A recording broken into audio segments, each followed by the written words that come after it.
Welcome to the Ecommerce e-commerce network for professionals by professionals.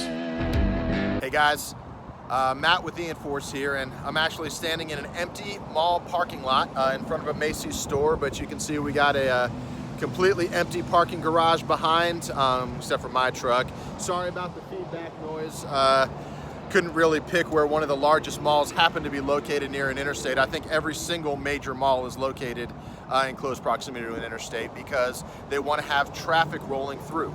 Right now, the world is in an interesting climate, an interesting time because of the pandemic going on and the major changes that it's made. But it really hit me with a theory that I think we're going to actually see a lot more malls, a lot more major retail stores, a lot of office buildings and other what right now is deemed a non-essential business. In all fairness, they are essential businesses, right? But if you look around, all the major office buildings, all the cubicles, they're now working remotely from home. All these major retail stores, they're now transitioning to e-commerce out of necessity to stay open. Restaurants are transitioned to-go orders only, and everything is really being done through e-commerce and through virtual. And again, this is a reaction to a pandemic. But what it's given us a glimpse of, I think, is where retail, where business is actually heading. I think everything's going to start moving online in the next 2, 5, 10 years. And it really comes down to, it took a pandemic to really show the world what happens and what takes place as that shift starts to happen. And this has been happening for a while. If you look at the expense that's taking place just in this building behind me, somebody's paying rent for this right now, by the way. There is a whole entire mall that's chained and padlocked shut with hundreds of prestigious stores inside that are closed down. People are paying rent on it. There is purchased inventory sitting in those stores. Meanwhile, those exact brands, those exact products are flowing off of warehouses online through e-commerce orders.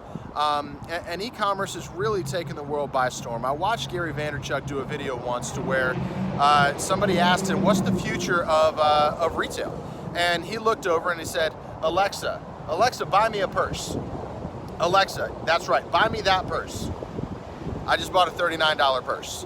And again, I'm quoting him. I don't think Alexa could hear me next to a super highway. And again, I apologize for that. But what I'm making is the point that the way that America and the rest of the world is headed, we've got a very unique glimpse of that because when it's all said and done, companies are going to start realizing that e-commerce, it's not a fad, it's something that is not only here to stay, but it can literally withstand the worst global pandemic of our time. You know what I'm saying? I mean, things like this didn't exist before because people weren't able to fly and transmit things all over the world within a couple of months.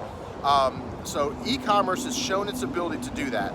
Virtual employment, working from home, has shown that it's capable of withstanding that. And I think a lot of companies are going to really start making those shifts. And in making those shifts, it's also going to enable major retailers and major companies to tighten up their supply chains. One of the biggest hindrances to companies with major retail and major distribution right now is the fact that they cannot control their supply chain.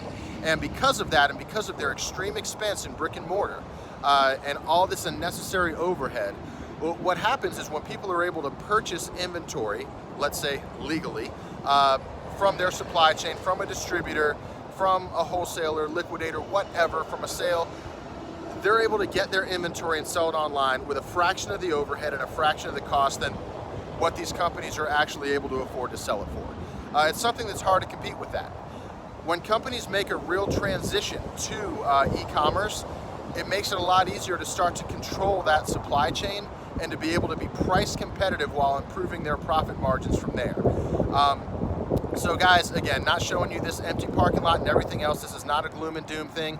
I'm actually showing you guys a bright future in the way that I believe the future of e-commerce and the future of the way that business is done in our country and all over the world is going to evolve into over the next 2, 5, 10 years. You've been listening to the Ecommerce Podcast Network.